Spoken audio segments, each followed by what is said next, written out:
कश्यापि, कोई प्रिया प्रीतम के लिए कह रहे कश्यापि, कोई दिव्य रति मनमथ कोटि रूप, करोड़ करोड़ कामदेव और रति के रूप को लघु कर देने वाले युगल विग्रह श्री श्यामा श्याम। एक की कांति स्वर्णिम है और दूसरे की कांति नीलमणि जैसी है। दोनों प्रिया प्रीतम वृंदावन में काम के लिए अर्थात प्रेम के लिए विलास आदि के माधुर्य रस में निमग्न है। जहां प्रिया प्रीतम विराजमान है, जिनके श्री अंगों की कांति स्वर्णिम और नीलवर्ण है, जो निरंतर प्रेम क्रीड़ा परायण है, ऐसे वृंदावन का मैं दर्शन करना चाहता हूं। ऐसे मैं दिव्य वृंदावन को देखना चाहता हूं। श्रीपाद करें जहां हमारे प्रिया प्रीतम विराजमान है।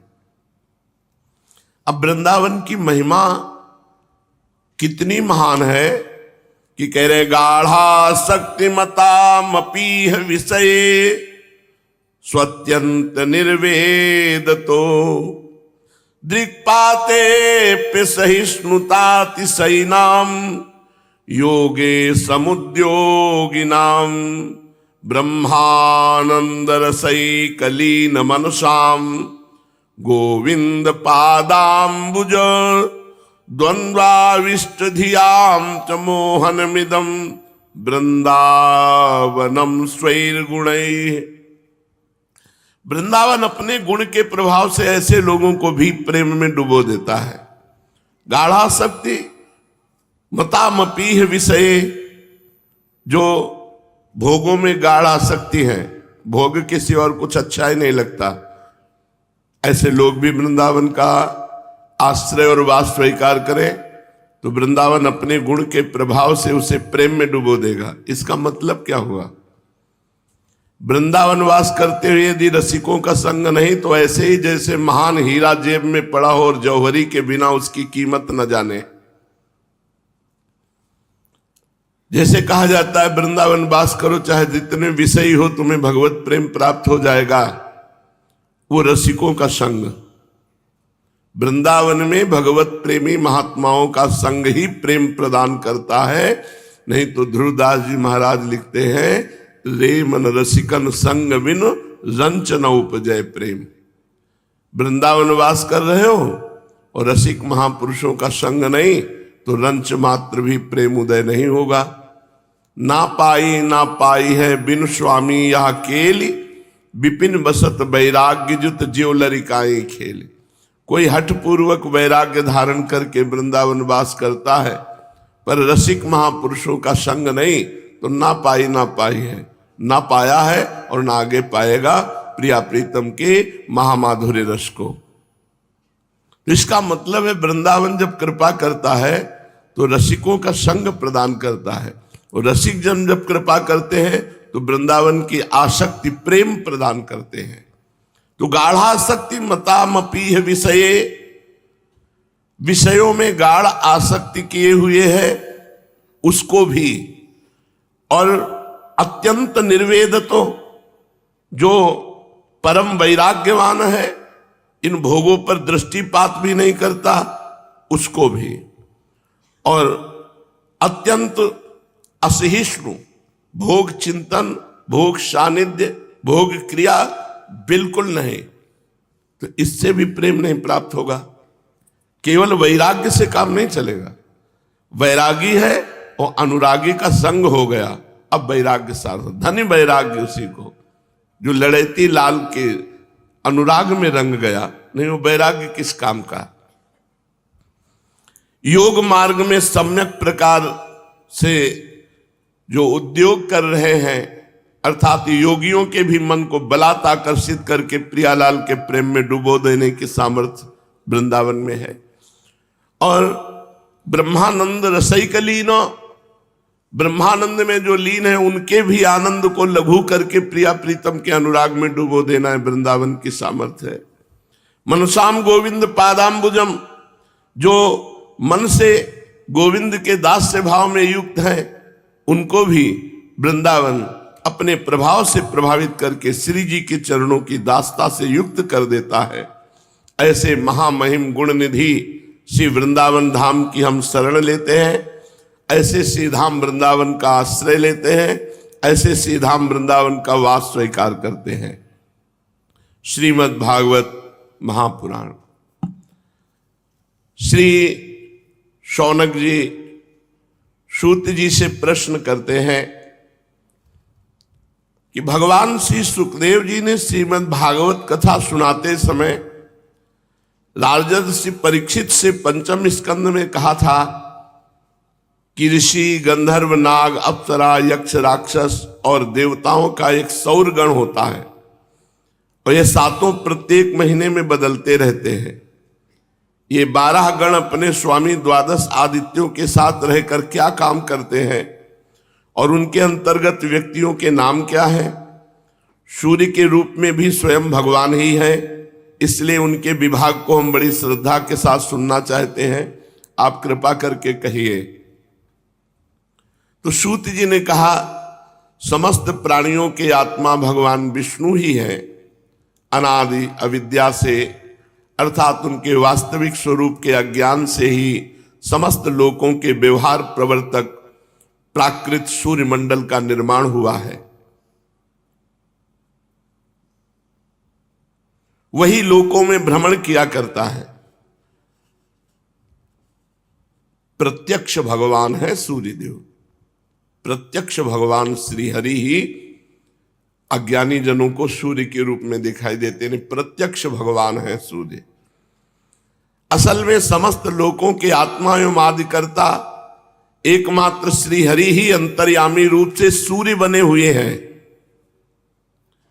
वे यद्यपि एक ही हैं, तथापि ऋषियों ने उनका बहुत रूपों से वर्णन किया है। वे ही समस्त वैदिक क्रियाओं के मूल हैं।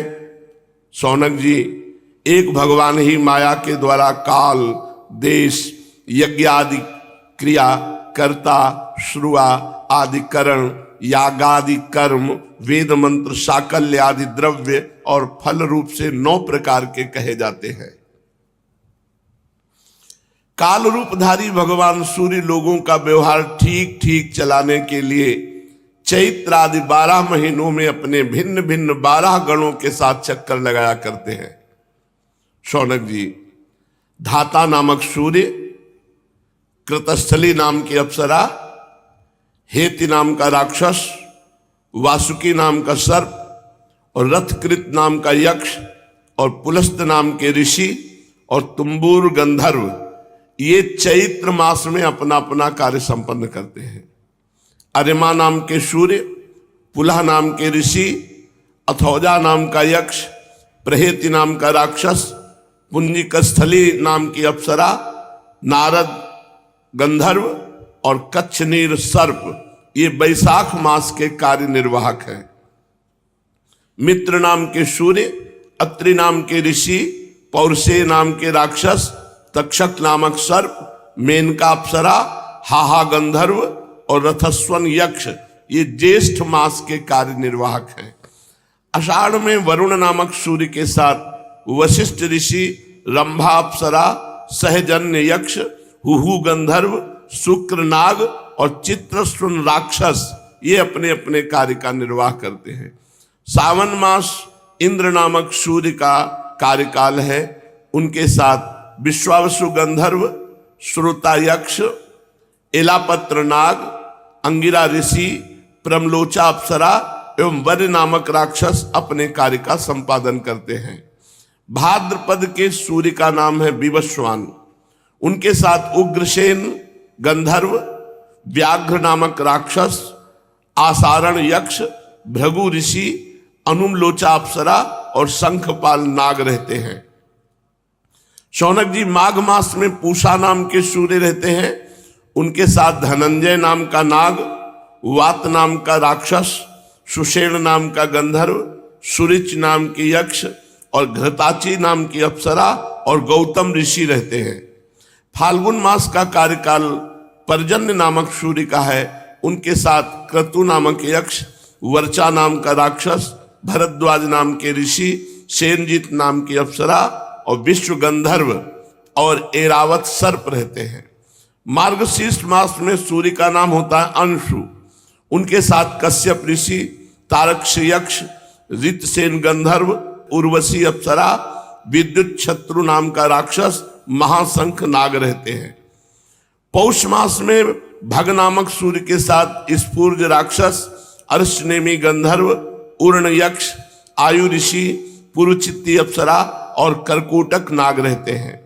आश्विन मास में त्वष्टा नाम के सूर्य, जमदग्नि ऋषि, कंबल नाग, तिलोत्तमा अप्सरा, ब्रह्मापेत राक्षस, सत्यजित यक्ष और धृतराष्ट्र गंधर्व का कार्यकाल है। कार्तिक मास में विष्णु नामक सूर्य के साथ अश्वतर नाग, रंभा अप्सरा, सूर्यवर्चा गंधर्व, सत्यजित यक्ष, विश्वामित्र ऋषि और मखापेत राक्षस ये अपना अपना कार्य संपन्न करते हैं।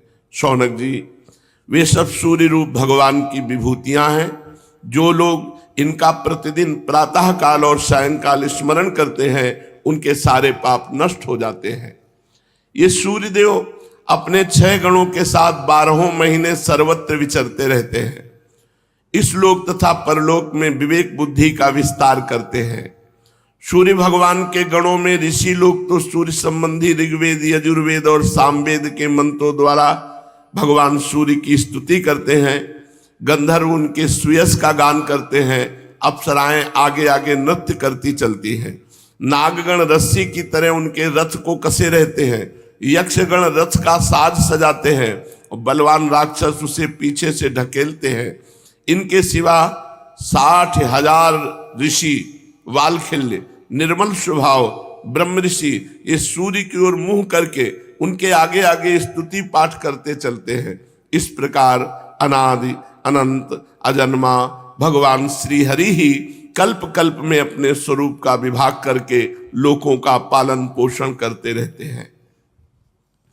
सूत जी कहते हैं, भगवत भक्ति रूप महान धर्म को नमस्कार है। विश्वविदाता भगवान श्री कृष्ण को नमस्कार है।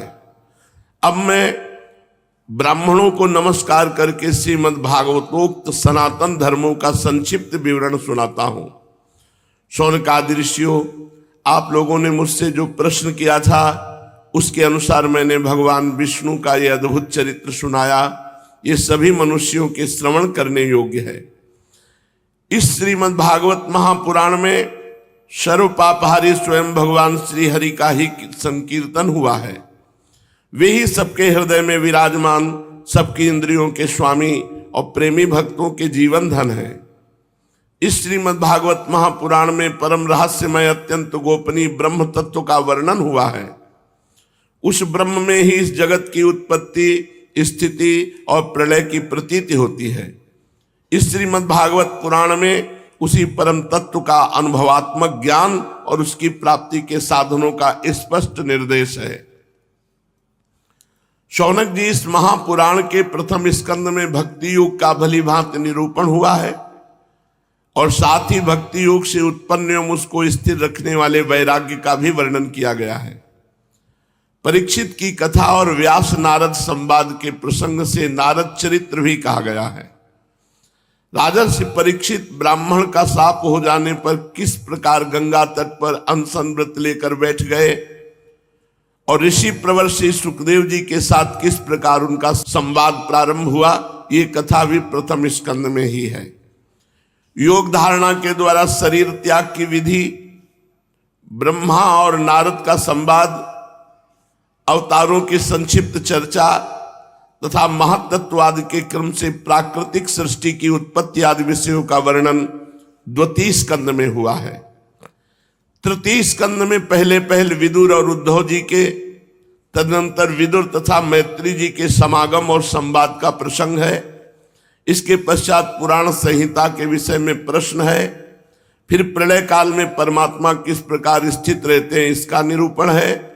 गुणों के क्षोभ से प्राकृतिक सृष्टि और महातत्व आदि 7 प्रकृति विकृतियों के द्वारा कार्य सृष्टि का वर्णन है। इसके बाद ब्रह्मांड की उत्पत्ति और उसमें विराट पुरुष की स्थिति का स्वरूप समझाया गया है। तदनंतर स्थूल और सूक्ष्म काल का स्वरूप, लोक पद्म की उत्पत्ति, प्रलय समुद्र से पृथ्वी का उद्धार करते समय वराह भगवान के द्वारा हिरणाक्ष का वध, देवता पशु पक्षी और मनुष्यों की सृष्टि एवं रुद्रों की उत्पत्ति का प्रसंग है। इसके पश्चात उस अर्धनारी नर के स्वरूप का विवेचन है, जिससे स्वयंभू मनु और स्त्रियों की अत्यंत उत्तम आद्या प्रकट सतरूपा का जन्म हुआ था। कर्दम प्रजापति का चरित्र, उसे मुनि पत्नियों का जन्म, महात्मा भगवान कपिल का अवतार और फिर कपिल देव तथा उनकी माता देवहूति के संवाद का प्रसंग आता है। चौथे स्कंद में मरीच आदि 9 प्रजापतियों की उत्पत्ति, दक्ष यज्ञ का विध्वंस, राजर्षि ध्रुव एवं पृथु का चरित्र तथा प्राचीन बरिह और नारद जी के संवाद का वर्णन है। 5वें स्कंद में प्रिव्रत का उपाख्यान, नाभि, ऋषभ और भरत के चरित्र, द्वीप, वर्ष, समुद्र, पर्वत और नदियों का वर्णन, ज्योतिष चक्र के विस्तार एवं पाताल तथा नरकों की स्थिति का निरूपण हुआ है। शौनकादि ऋषियों, 6ठे स्कंद में ये विषय आए हैं। प्रचेताओं से दक्ष की उत्पत्ति, दक्ष पुत्रियों की संतान, देवता, असुर, मनुष्य, पशु, पर्वत और पक्षियों का जन्म कर्म, वृत्तासुर की उत्पत्ति और उसकी परम गति। अब 7वें स्कंद के विषय बतलाए जाते हैं। इस स्कंद में मुख्यतः दैत्यराज हिरण्यकश्यप और हिरणाक्ष के जन्म कर्म एवं दैत्य शिरोमणि महात्मा प्रहलाद के उत्कृष्ट चरित्र का निरूपण है। 8वें स्कंद में मनवंतरों की कथा, गजेंद्र मोक्ष की कथा, विभिन्न मनवंतरों में होने वाले जगदीश्वर भगवान विष्णु के अवतार, कूर्म अवतार, मत्स्य अवतार, वामन अवतार, धन्वंतरी अवतार, हयग्रीव अवतार आदि, अमृत प्राप्ति के लिए देवताओं और दैत्यों का समुद्र मंथन, देवासुर संग्राम आदि विषयों का वर्णन है। 9वें स्कंद में मुख्यतः राजवंशों का वर्णन है। इक्ष्वाकु के जन्म कर्म, वंश विस्तार, महात्मा सुद्युम्न, इला एवं तारा के उपाख्यान, इन सब का वर्णन किया गया है। सूर्यवंश का वृत्तांत, ससाद और नृगादि राजाओं का वर्णन, सुकन्या का चरित्र, सरयाति, खडवांग, मानधाता, शौभरी, सगर, बुद्धिमान ककुत्स और कौशलेंद्र भगवान श्री राम के सर्व पापहारी चरित्र का वर्णन भी इसी 9वें स्कंद में है। तदनंतर निमि का देह त्याग और जनकों की उत्पत्ति का वर्णन है। भृगुवंश शिरोमणि परशुराम जी का क्षत्रिय संहार, चंद्रवंशी नरपति पुररवा, ययाति, नहुस, दुष्यंत नंदन, भरत, संतनु और उनके पुत्र भीष्म आदि की संक्षिप्त कथाएं भी 9वें स्कंद में ही हैं। सबके अंत में ययाति के बड़े लड़के यदु के वंश विस्तार का वर्णन किया गया है। शौनकादि ऋषियों, इसी यदुवंश में जगतपति भगवान श्री कृष्ण ने अवतार ग्रहण किया था। उन्होंने अनेक असुरों का संहार किया। उनकी लीलाएं इतनी हैं कि कोई पार नहीं पा सकता। फिर भी 10वें स्कंद में उनका कुछ कीर्तन किया गया है। वसुदेव की पत्नी देवकी के गर्भ से भगवान का जन्म होना, गोकुल में नंद बाबा के घर जाकर बढ़े, पूतना के प्राणों को दूध के साथ पी लिया, बचपन में ही छकड़े को उलट दिया, तृणावर्त, बकासुर एवं वत्सासुर को पीस डाला, सपरिवार धेनुकासुर और प्रलंबासुर को मार डाला, दावानल से घिरे गोपों की रक्षा की, काली नाग का दमन किया, अजगर से नंद बाबा को छुड़ाया। इसके बाद गोपियों ने भगवान को पति रूप से प्राप्त करने के लिए व्रत किया और भगवान श्री कृष्ण ने प्रसन्न होकर उन्हें अभिमत वर दिया। भगवान ने यज्ञ पत्नियों पर कृपा की, उनके पतियों ब्राह्मणों को बड़ा पश्चाताप हुआ। गोवर्धन धारण की लीला करने पर इंद्र और कामधेनु ने आकर भगवान का यज्ञाभिषेक किया। शरद ऋतु की रात्रियों में ब्रज सुंदरियों के साथ रास क्रीड़ा की। दुष्ट शंखचूड़, अरिष्ट और केसी के वध की लीला हुई। तदनंतर अक्रूर जी मथुरा से वृंदावन आए और उनके साथ भगवान श्री कृष्ण तथा बलराम जी ने मथुरा के लिए प्रस्थान किया। उस प्रसंग पर ब्रज सुंदरियों ने जो विलाप किया था उसका वर्णन है। राम और श्याम ने मथुरा में जाकर वहां की सजावट देखी और कोलिया, पेड़, हाथी, मुष्टिक, चाणूर एवं कंस आदि का संहार किया। संदीपनी गुरु के यहाँ विद्या अध्ययन करके उनके मृत पुत्र को लौटा दिए। शौनकादि ऋषियों, जिस समय भगवान श्री कृष्ण मथुरा में निवास कर रहे थे उस समय उन्होंने उद्धव और बलराम जी के साथ यदुवंशियों का सब प्रकार से प्रिय और हित किया। जरासंध कई बार बड़ी बड़ी सेनाएं लेकर आया और भगवान ने उनका उद्धार करके पृथ्वी का भार हल्का किया। काल यवन को मुचकुंद से भस्म करा दिया, द्वारिकापुरी बसाकर रातों रात सबको वहां पहुंचा दिया। स्वर्ग से कल्पवृक्ष एवं सुधर्मा सभा ले आए। भगवान ने दल के दल शत्रुओं को युद्ध में पराजित करके रुक्मिणी का हरण किया। बाणासुर के साथ युद्ध के प्रसंग में महादेव जी पर ऐसा बाण छोड़ा कि वे जम्हाई लेने लगे और इधर बाणासुर की भुजाएं काट डाली। प्राग ज्योतिषपुर के स्वामी भौमासुर को मारकर 16,000 कन्याएं ग्रहण की। शिशुपाल, पौंड्रक, शालो, दुष्ट दंतवक, संबरासुर, द्विविद, पीठ, मुर, पंचजन आदि महाबलवान दैत्यों को बल पौरुष का वर्णन करके बतलाया गया कि भगवान ने उन्हें कैसे कैसे मारा। भगवान के चक्र ने काशी को जला दिया। फिर उन्होंने भारतीय युद्ध में पांडवों को निमित्त बनाकर पृथ्वी का बहुत बड़ा भार उतार दिया। महाभारत शौनकादि ऋषियों 11वें स्कंद में इस बात का वर्णन हुआ कि भगवान ने ब्राह्मणों के शाप के बहाने किस प्रकार यदुवंश का संहार किया। इसी 11वें स्कंद में भगवान श्री कृष्ण और उद्धव का संवाद बड़ा ही अद्भुत है। उसमें संपूर्ण आत्मज्ञान और धर्म निर्णय का निरूपण हुआ है और अंत में ये बात बताई गई कि भगवान श्री कृष्ण ने अपने आत्मयोग के प्रभाव से किस प्रकार मर्त्यलोक का परित्याग किया। 12वें स्कंद में विभिन्न युगों के लक्षण और उनमें रहने वाले लोगों के व्यवहार का वर्णन किया गया है तथा ये भी बतलाया गया है कि कलयुग में मनुष्यों की गति विपरीत होती है। 4 प्रकार के प्रलय, 3 प्रकार की उत्पत्ति का वर्णन भी इसी 12वें स्कंद में बताया गया। इसके बाद परम ज्ञानी राजर्षि परीक्षित के शरीर त्याग की बात कही गई है। तदनंतर वेदों के शाखा विभाजन का प्रसंग आया है। मार्कंडे जी की सुंदर कथा, भगवान के अंग उपांगों का स्वरूप कथन, सबके अंत में विश्वात्मा भगवान सूर्य के गणों का वर्णन है। शौनकादि ऋषियों, आप लोगों ने इस सत्संग के अवसर पर मुझसे जो कुछ पूछा था उसका वर्णन मैंने कर दिया। इसमें संदेह नहीं कि इस अवसर पर मैंने हर तरह से भगवान की लीला और भगवान के पावन अवतार चरित्रों का ही कीर्तन किया है। जो मनुष्य गिरते पड़ते फिसलते दुख भोगते अथवा छींकते समय विवस्था से ऊंचे स्वर से बोल पड़े हरे नमः, वो सब पापों से मुक्त हो जाता है। यदि देश काल एवं वस्तु से अपरिच्छिन्न भगवान श्री कृष्ण के नाम लीला गुण आदि का संकीर्तन किया जाए अथवा उनके प्रभाव महिमा आदि का श्रवण किया जाए तो वे स्वयं ही हृदय में आ विराजते हैं और श्रवण तथा कीर्तन करने वाले पुरुष के सारे दुख मिटा देते हैं।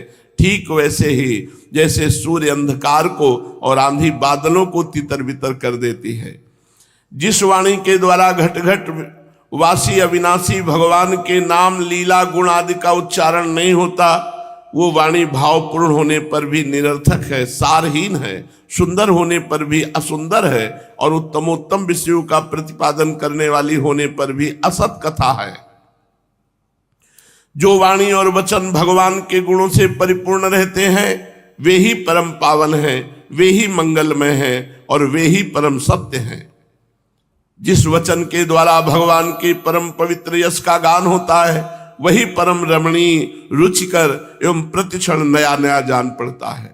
उससे अनंत काल तक मन को परमानंद की अनुभूति होती रहती है। मनुष्यों का सारा शोक चाहे वो समुद्र के समान लंबा और गहरा क्यों न हो, वो भगवान की चर्चा के प्रभाव से सदा के लिए सूख जाता है। जिस वाणी से चाहे वो रस भाव अलंकार आदि से युक्त ही क्यों न हो, जगत को पवित्र करने वाले भगवान श्री कृष्ण के यश का कभी गान नहीं होता, वो तो कौओं के लिए उच्छिष्ट फेंकने के स्थान के समान अत्यंत अपवित्र है। मानस सरोवर निवासी हंस अथवा ब्रह्मधाम में विहार करने वाले भगवत चरणारविंदास्थित परमहंस भक्त उसका कभी सेवन नहीं करते। निर्मल हृदय वाले साधु जन तो वही निवास करते हैं जहां भगवान की चर्चा होती है। इसके विपरीत जिसमें सुंदर रचना भी नहीं और जो व्याकरण आदि की दृष्टि से दूषित शब्दों से युक्त भी है, परंतु जिसके प्रत्येक श्लोक में भगवान के सुयश सूचक नाम जुड़े हुए हैं, वो वाणी लोगों के सारे पापों का नाश कर देती है। क्योंकि संत पुरुष ऐसी ही वाणी का श्रवण करते हैं, गान करते हैं और कीर्तन किया करते हैं। वह निर्मल ज्ञान भी जो मोक्ष की प्राप्ति का साक्षात साधन है, यदि भगवान की भक्ति से रहित हो तो उसकी उतनी शोभा नहीं होती। फिर जो कर्म भगवान को अर्पण नहीं किया गया है वो चाहे कितना ही ऊंचा क्यों न हो, सर्वदा अमंगल रूप दुख देने वाला ही है। वह तो शोभन वर्णीय हो ही कैसे सकता है। वर्णाश्रम के अनुकूल आचरण, तपस्या और अध्ययन आदि के लिए जो बहुत बड़ा परिश्रम किया जाता है उसका फल है केवल यश अथवा लक्ष्मी की प्राप्ति। परंतु भगवान के गुण लीला नाम आदि का श्रवण कीर्तन, ये तो उनके श्री चरण कमलों की अविचल स्मृति प्रदान करता है। भगवान श्री कृष्ण के चरण कमलों की अविचल स्मृति सारे पाप ताप और अमंगलों को नष्ट कर देती है और परम शांति का विस्तार करती है। भगवान के चरण कमलों की स्मृति के द्वारा ही अंतःकरण शुद्ध हो जाता है, भगवान की भक्ति प्राप्त होती है और परम वैराग्य से युक्त भगवान के स्वरूप का ज्ञान तथा अनुभव प्राप्त होता है। शौनकादि ऋषियों, आप लोग बड़े भाग्यवान हैं, धन्य हैं, क्योंकि आप लोग बड़े प्रेम से निरंतर अपने हृदय में सर्वांतर्यामी, सर्वात्मा, सर्वशक्तिमान, आदिदेव, सबके आराध्य देव एवं स्वयं दूसरे आराध्य देव से रहित भगवान श्री हरि को स्थापित करके भजन करते रहते हैं। जिस समय राजर्षि परीक्षित अनशन करके बड़े बड़े ऋषियों की भरी सभा में सबके सामने श्री सुखदेव जी महाराज से श्रीमद् भागवत की कथा सुन रहे थे, उस समय वहीं बैठकर मैंने भी उन्हीं परम ऋषि के मुख से इस आत्म तत्व का श्रवण किया था। आप लोगों ने उसका स्मरण कराकर मुझ पर बड़ा अनुग्रह किया, मैं इसके लिए आप लोगों का बड़ा ऋणी हूं। शौनकादि ऋषियों, भगवान वासुदेव की एक एक लीला सर्वदा श्रवण कीर्तन करने योग्य है। मैंने इस प्रसंग में उन्हीं की महिमा का वर्णन किया है जो सारे अशुभ संस्कारों को धो बहाती है। जो मनुष्य एकाग्र चित्त से एक पहर अथवा एक क्षण ही प्रतिदिन इस श्रीमद् भागवत का श्रवण करेगा, कीर्तन करेगा, वो अवश्य ही शरीर सहित अपने अंतःकरण को पवित्र बना लेगा। जो पुरुष द्वादशी अथवा एकादशी के दिन इसका श्रवण करता है वो दीर्घायु हो जाता है, और जो संयम पूर्वक निराहार रहकर पाठ करता है उसके पहले के पाप तो नष्ट हो ही जाते हैं, पाप की प्रवृत्ति भी नष्ट हो जाती है। जो मनुष्य इंद्रियों और अंतःकरण को अपने वश में करके उपवास पूर्वक पुष्कर, मथुरा अथवा द्वारिका में इस श्रीमद् भागवत पुराण संहिता का पाठ करता है वो सारे भयों से मुक्त हो जाता है। जो मनुष्य इसका श्रवण या उच्चारण करता है उसके कीर्तन से देवता, मुनि, सिद्ध, पितर, मनु और नरपति संतुष्ट होते हैं और उसकी अभिलाषाएं पूर्ण करते हैं। ऋग्वेद, यजुर्वेद, सामवेद के पाठ से ब्राह्मण को मधुकुल्या, घृतकुल्या और पयाकुल्या की प्राप्ति होती है। वही फल श्रीमद् भागवत के पाठ से भी मिलता है। जो द्विज संयम पूर्वक इस श्रीमद् भागवत पुराण संहिता का अध्ययन करता है उसे उसी परम पद की प्राप्ति होती है जिसका वर्णन स्वयं भगवान ने किया है।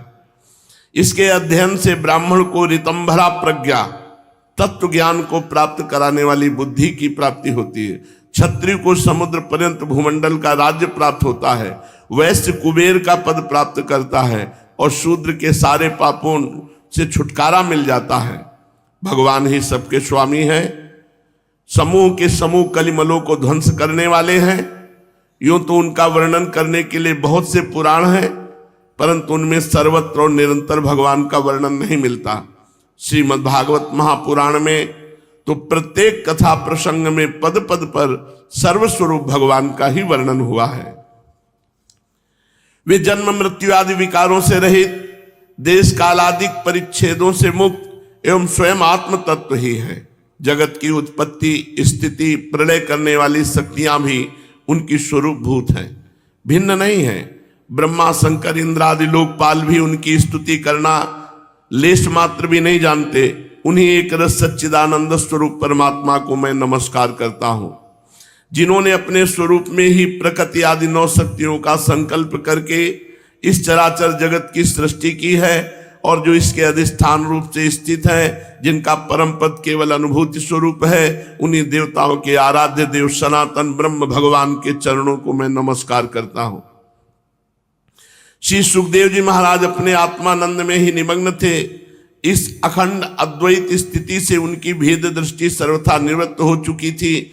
फिर भी मुरली मनोहर श्याम सुंदर की मधुमयी मंगलमयी मनोहारिणी लीलाओं ने उनकी वृत्तियों को अपनी ओर आकर्षित कर लिया और उन्होंने जगत के प्राणियों पर कृपा करके भगवत तत्व को प्रकाशित करने वाले इस महापुराण का विस्तार किया। मैं उन्हीं सर्व पापहारी व्यासनंदन भगवान श्री सुखदेव जी के चरणों में नमस्कार करता हूँ। जय जय श्रीमद् भागवते महापुराणे पारमहंस्याम सहितायाम द्वादश स्कंदे द्वादश स्कंधार्थ निरूपणम नाम द्वादशोध्याय। श्री राधा वल्लभ लाल की। सूत जी कहते हैं कि ब्रह्मा वरुण इंद्र रुद्र और मरुद्गण दिव्य स्तुतियों के द्वारा जिनके गुणगान में संलग्न रहते हैं, शाम संगीत के मर्मज्ञ ऋषि मुनि अंग पद क्रम और उपनिषदों के सहित वेदों द्वारा जिनका गान करते रहते हैं, योगी लोग ध्यान के द्वारा निश्चल एवं तल्लीन मन से जिनका भाव में दर्शन प्राप्त करते रहते हैं, किंतु ये सब करते रहने पर भी देवता दैत्य मनुष्य कोई भी जिनके वास्तविक स्वरूप को पूर्णतया न जान सका, उन स्वयं प्रकाश परमात्मा को नमस्कार है। जिस समय भगवान ने कच्छप रूप धारण किया था और उनकी पीठ पर बड़ा भारी मंदराचल मथानी की तरह घूम रहा था, उस समय मंदराचल की चट्टानों की नोक से खुजलाने के कारण भगवान को तनिक सुख मिला। वे सो गए और श्वास की गति तनिक बढ़ गई। उस समय उस श्वास वायु से जो समुद्र के जल को धक्का लगा था, उसका संस्कार आज भी उसमें शेष है। आज भी समुद्र उसी श्वास वायु के थपेड़ों के फलस्वरूप ज्वार भाटों के रूप में दिन रात चढ़ता उतरता रहता है। उसे अब तक विश्राम न मिला। भगवान की वही प्रभावशाली परम प्रभावशाली श्वास वायु हम सब लोगों की रक्षा करे। शौनक जी अब पुराणों की अलग अलग श्लोक संख्या, उनका जोड़, श्रीमद् भागवत का प्रतिपाद्य विषय और उसका प्रयोजन भी सुनिए। इसके दान की पद्धति तथा दान और पाठ आदि की महिमा भी आप लोग श्रवण कीजिए।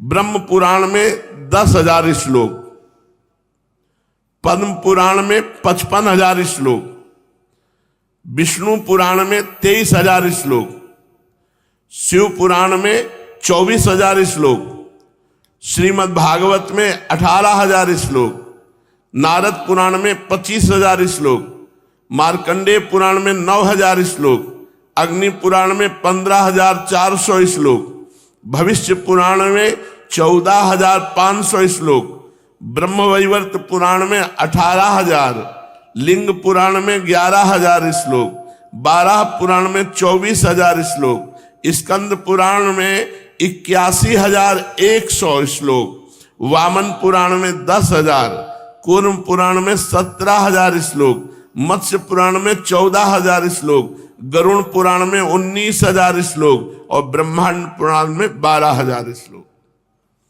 इस प्रकार सब पुराणों की श्लोक संख्या कुल मिलाकर 4 लाख होती है।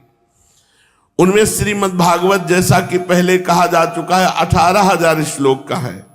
शौनक जी, पहले पहल भगवान विष्णु ने अपने नाभि कमल पर स्थित एवं संसार से भयभीत ब्रह्मा पर परम करुणा करके इस पुराण को प्रकाशित किया था। इसके आदि मध्य और अंत में वैराग्य उत्पन्न करने वाली बहुत सी कथाएं हैं। इस श्रीमद् भागवत महापुराण में जो भगवान श्री हरि की लीला कथाएं हैं, वे तो अमृत स्वरूप हैं ही। उनके सेवन से सत्पुरुष और देवताओं को बड़ा ही आनंद मिलता है। आप लोग जानते हैं कि समस्त उपनिषदों का सार है ब्रह्म और आत्मा का एकत्व रूप अद्वितीय सदवस्तु, वही श्रीमद् भागवत का प्रतिपाद्य विषय है। इसके निर्माण का प्रयोजन है एकमात्र कैवल्य मोक्ष। जो पुरुष भाद्रपद मास की पूर्णिमा के दिन श्रीमद् भागवत को सोने के सिंहासन पर रखकर उसका दान करता है, उसे परम गति प्राप्त होती है। संतों की सभा में तभी तक दूसरे पुराणों की शोभा होती है जब तक सर्वश्रेष्ठ स्वयं श्रीमद् भागवत महापुराण के दर्शन नहीं होते। ये श्रीमद् भागवत समस्त उपनिषदों का सार है। जो इस रस सुधा का पान करके छक चुका है, वो किसी और पुराण शास्त्र में रम नहीं सकता।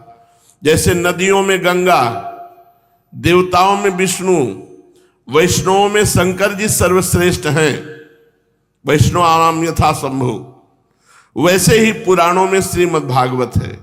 शौनकादि ऋषियों जैसे संपूर्ण क्षेत्रों में काशी सर्वश्रेष्ठ है, वैसे ही पुराणों में श्रीमद् भागवत का स्थान सबसे ऊंचा है।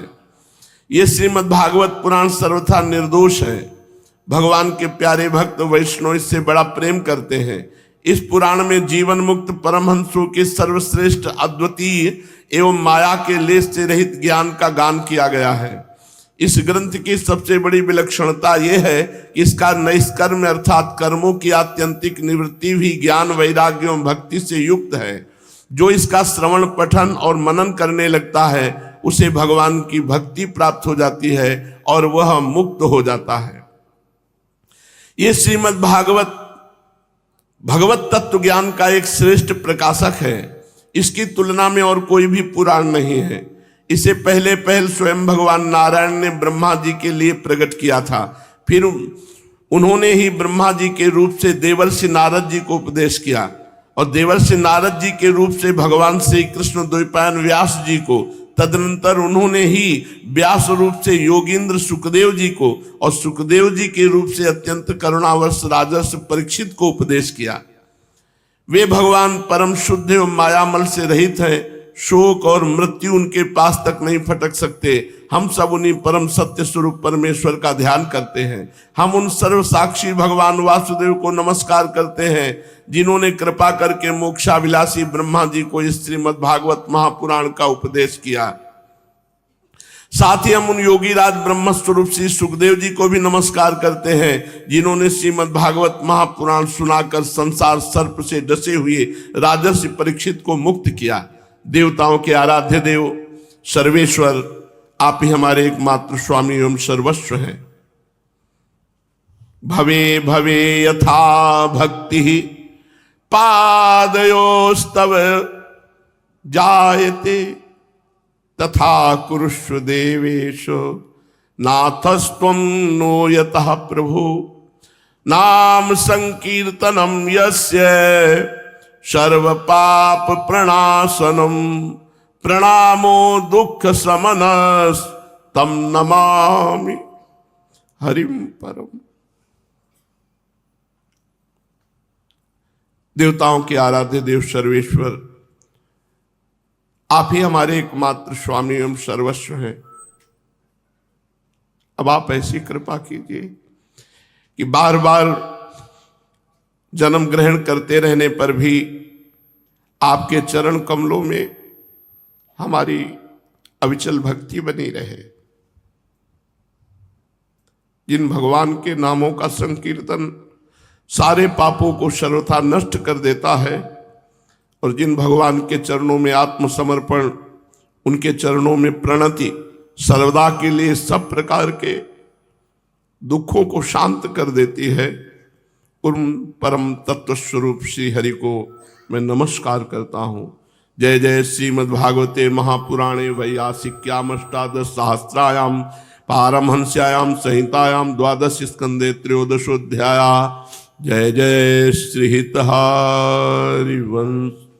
त्वदीयं वस्तु गोविंद तुभ्यमेव समर्पये तेन त्वदंघ्रि कमले रतिम में यच्छ शाश्वतीम।